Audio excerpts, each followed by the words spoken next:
What is up, you guys? It's your spiritual prayer godmother, and I am back. Okay, I am back with a let's talk about it. Okay, this will be a little herbal session. Okay, I have some lemon balm, passion flower, and either peppermint. It might just be peppermint. Either peppermint or eucalyptus. It's one of the minty ones. I don't know. But it's nighttime. I'm hoping that this is like a good sleepy time blend because lemon balm is really, really good for calming down your nervous system, especially when you're like irritated and kind of going through stuff. Passion flower helps me with stopping smoking weed. Passion flower is kind of like slightly, what's the word called?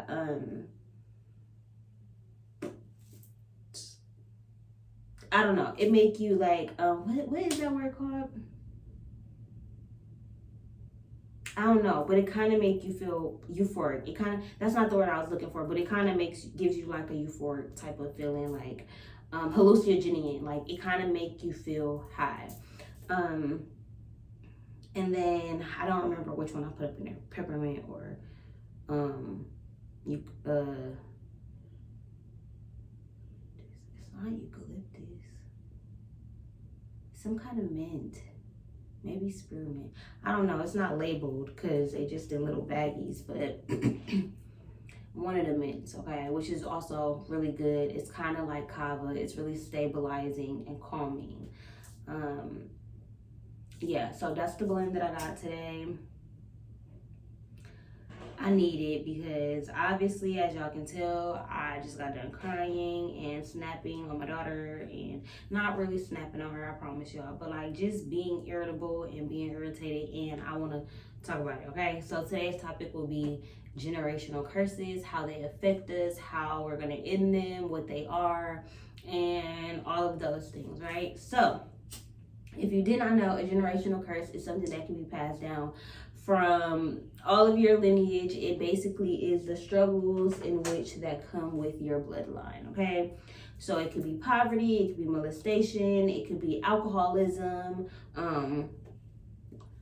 it could be mental health. Like there are so many different things when it comes to generational curses, right? So today I'll be talking about my family's generational curse, which for me, I believe is anger. And again, I won't say again because I never said it, but like this is not like shade to anybody in my family. Anybody in my family who may potentially watch this video. I'm getting in the habit of being okay with telling my story, my truth, without offending or harming or hurting anyone else around me or anybody else affiliated with the story, okay? So for me, mental health does run in my family, but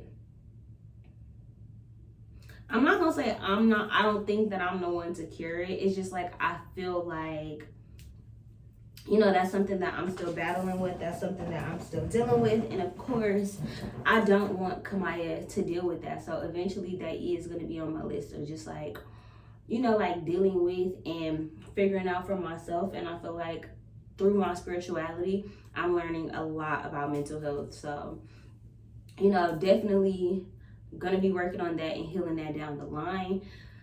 But the main thing right now, y'all, like the main thing in my family has been like anger. And I have so much turmoil within myself when it comes to this topic, okay? So we're gonna start off the video talking about me and only me, okay? Because I am the only person that I can speak for. I'm the only person that I can speak facts for. Everything that I'm saying about the people in my family is just a perception, my version. I don't know what they got going on, okay? Yeah, I just wanted to say that, okay? So I'll start with me. I don't too much remember my childhood I got a lot of trauma. I've blocked a lot of things out. I disassociate a lot. So a lot of my childhood is not like all gums up, drops, and roses. Like I had a really good childhood. Really good mom. I had a present dad, a big family. Like I have a lot of uncles, aunties, and cousins, like huge family. And just like, yeah, like I grew up regular, like everybody else. But I noticed like the memories that I do have is of people telling me that I was dramatic. Or that I was lying. Or that I was a bitch. Like nobody ever said, hey Caprice, you're a bitch. But everybody in my family treated me like I always had an attitude. Mind you, not too many people are asking why I have this attitude or why I developed wanting to be in my room all the time. But what was happening was going from being young and people not believing you about certain things, whether it was my spirituality, whether it was about seeing ghosts or feeling spirits energy, or whether it was about I used to tell my mom like I can't hear, so many things, like, and I've just been told or made to believe that I was making shit up, right? So when you grow up feeling like you're making things up, your own self-confidence really plummets, because I feel like I started to try to decipher like what was real and what was fake. And sometimes even when shit was real, because I didn't want it to be real in my mind, like I'm lying about that, or it's fake, or it just made me question like, am I crazy? Because they don't talk like me. Like the way they talk about themselves and their thoughts, they not like that. Or different things like that, whether it was with friends, whether it was in a school, whether it was at dance competitions. I was in cheerleading, my mama had me in dance, and like different activities and stuff. So it's like no matter where I was, I always felt very much alone and reserved and to myself, and the only person like me. So I feel like all of that anger of just like, not, I won't even say anger, I'll say disappointment. Because now that I'm older and I have the correct vocabulary, I want to make sure that I'm using it. But it's like before, I feel like being disappointed by adults in my life. Now, as an adult, they were just young adults, like figuring shit out, and nothing was being done to me, right? My mom has a mom. My granny has a mother. And like my great grandmother had a mother. So it's like there are levels. I don't know how my great grandmother was treated as a child. I don't really know how my grandmother was treated as a child. I've been told that she was spoiled, okay? Like I've been told that she got whatever she wanted, and still to this day my granny is spoiled. So by her man. So it's just like, because I don't really know for facts like what that looked like. I can only speak for me. And like I thought that they were supposed to, I'm not gonna say I thought that. I wanted them to just kind of like believe me, like protect me. And because they didn't, it kind of turned into resentment. And like every time I was disappointed, it just turned into anger and frustration. And I'm like, this is not going how I want. My mom isn't home. My mom is with her friends. My dad is only come and bring money. My cousins are doing this. This is happening. Like whatever I thought was so fucking bad. And mom, shout out to you, because I was molested, y'all. And I think because of that, I deemed my whole childhood bad for a very, very long time. But as an adult, just realizing like, we had bicycles, we had all the nice toys, we had all the name brand clothes. My mom always got my hair done. We had on-demand fucking cable. Like you had to be having some money to have that, or be middle class. And it's just like I didn't really want for anything other than love and affection and attention, right? So it's like It's not that my mom didn't give me that. I just wanted more. Like, I just wanted more. Because even now my mom is she's a very affectionate mother. Like, she calls me, she want to bring me food, or, you know, like, just help out in whatever way she can, right? So basically, like, me wanting and craving that feminine, womanly type of energy all the time, I feel like I didn't hear my mom because I had so much resentment. Like, my mom talked to me about everything. Mom talked to me about boys, friends, school, being your best, trying hard. Like, mom talked to me about everything. She's a teacher. She naturally teaches, right? But hold on, y'all. Stop.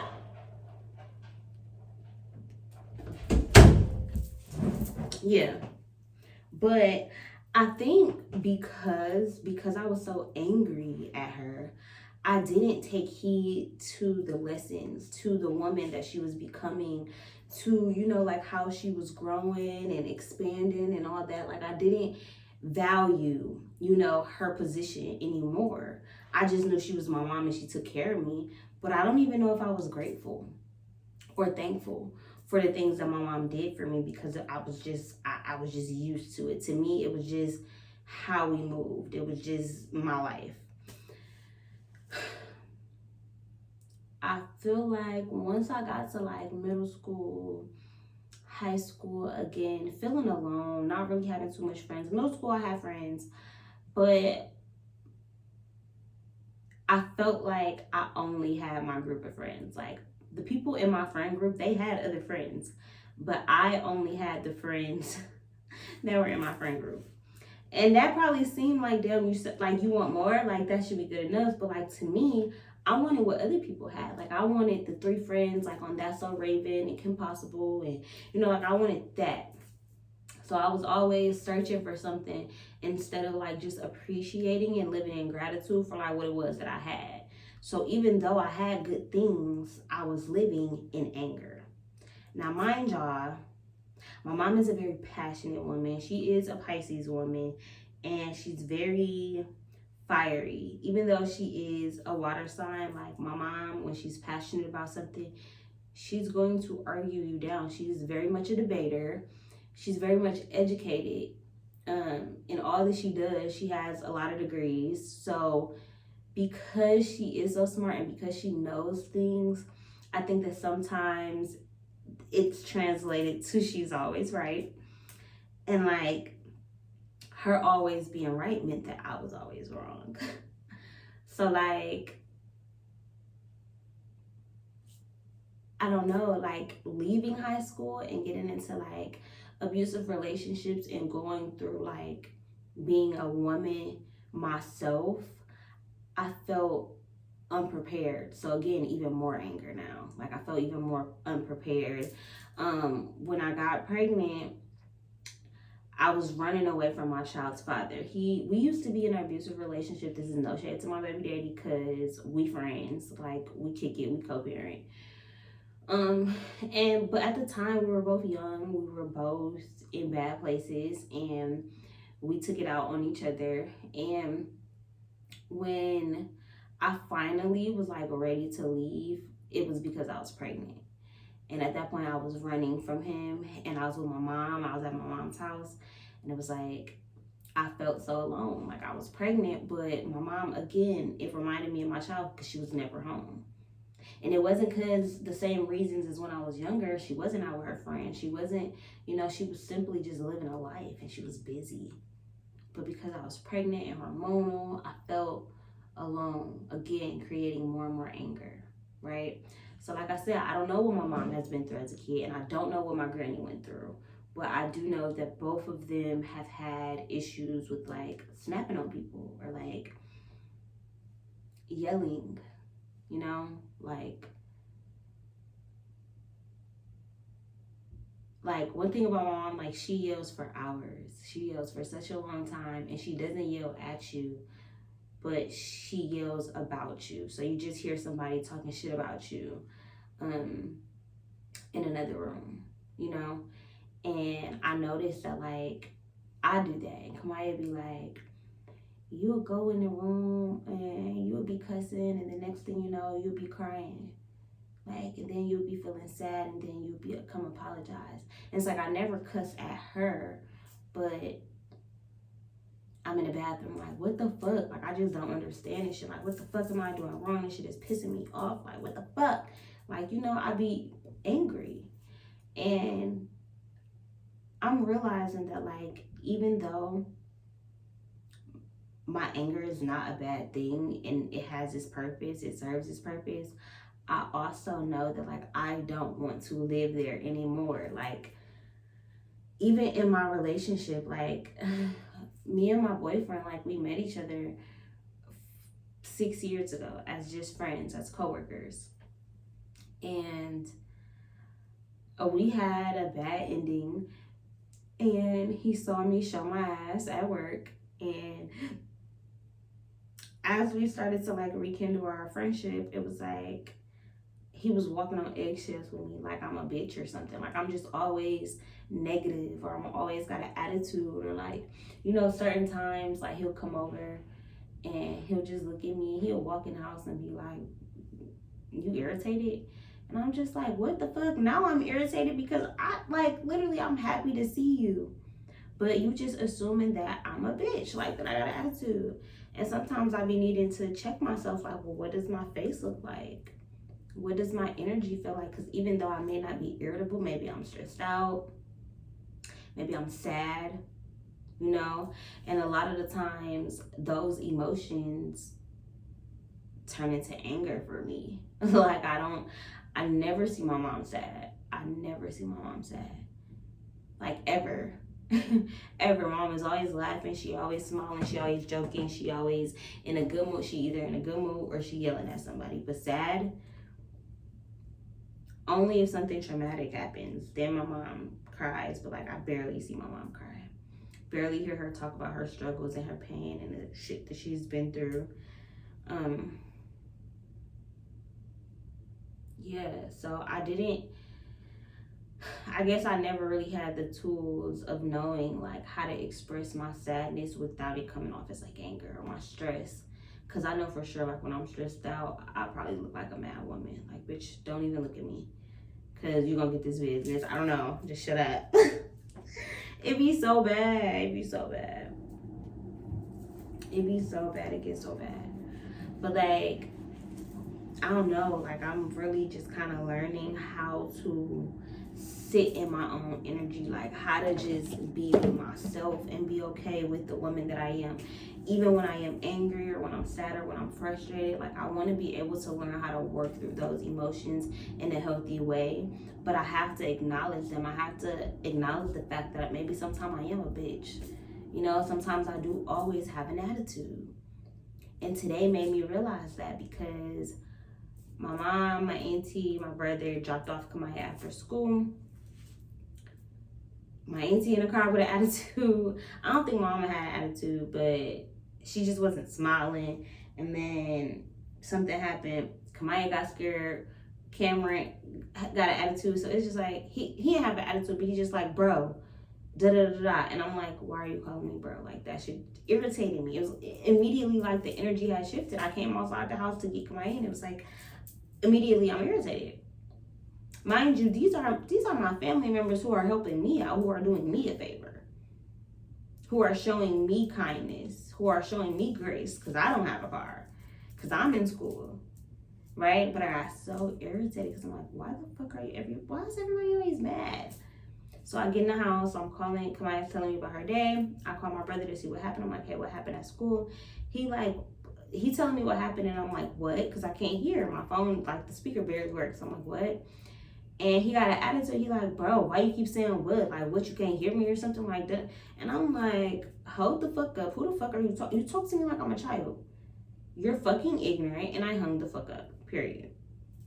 Do I feel bad about speaking to him like that? Yes. But at the same time, it's like everybody is so fucking frustrated in this household that it's just like, oh, like, I can't take it. Like, you get so tired of being angry at some point.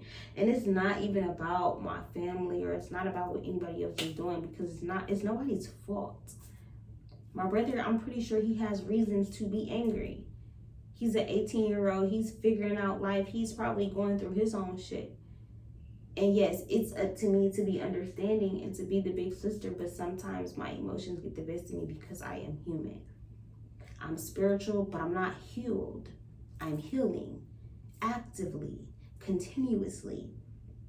The journey is not done. And I feel like for me, I want to do good. Like, I want to be a good person. I want to make shit happen. And it's like, in order to do things like that, like, you do have to have that calm energy. Your energy not going to always be calm. You're not going to always be a happy person. But there's a time and a place for everything. And I feel like a lot of the time I'm just angry. When I'm on a bus, I'm angry. I'm mugging people. I'm mad. In class, I'm mad. I be mad at my man, mad at my baby, mad at the dog, mad at whoever and whatever whenever things are not going my way. But yeah, I'm here and I'm supposed to be healing people. Not saying that I'm not, but there has to be a level up. There has to be a breaking of who I've been, of who I was, so that I can become somebody new, so that I can help a whole new level of people.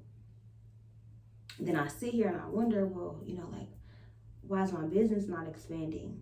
And it's because I work in a spiritual practice. I have to first expand so that who I minister to, who needs my help, can receive it. I got to do the work. And that's what I'm here to do. So even though God gave me this experience where I could be mad as hell at myself, like, well, damn, I done messed up Kamaya day. She was having a good day. She came home. Mommy got attitude. I could be really sitting here feeling some type of way. But you know what? I'm going to just choose not to, because I don't want to. I got a whole video and a lesson out of what just happened. 2 for 1. So while, yes, I'm sad that this shit happened, I wish I could take it back. I also don't. No, an apology is not going to fix everything. Yes, I'm going to go apologize to Kamaya and make sure that she have a good night. Make sure that she get in the shower and wash my negative ass energy off of her. But, I mean, at the end of the day, like, one day, this just going to be her childhood. One day, these days are going to be fleeting. One day, she barely going to remember going to school in the 2nd grade.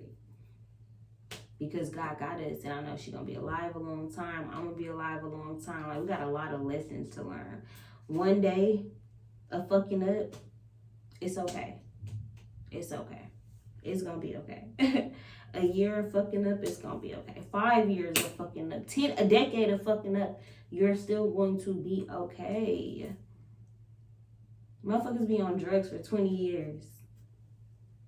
Turn their life around, get married, have a family type shit. Motherfucker could be homeless. That it take one job to get you on your feet. You a whole different person in a year. Or in 10 years, however long. Whatever, y'all. Y'all know what I'm trying to say. Overall, it's like, shit gets real. Shit gets real. The more and more you become spiritual, the more and more older you get, the more and more you are aware of yourself, the more you realize what things are going to have to change. The more you release shame and guilt. Like, I forgive my mom. Like, there's no reason that I have to still feel shame about my childhood.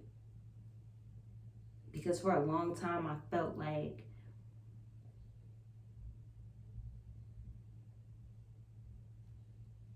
I wasn't doing my mom justice. Like, I wasn't loving her enough. I didn't like her enough.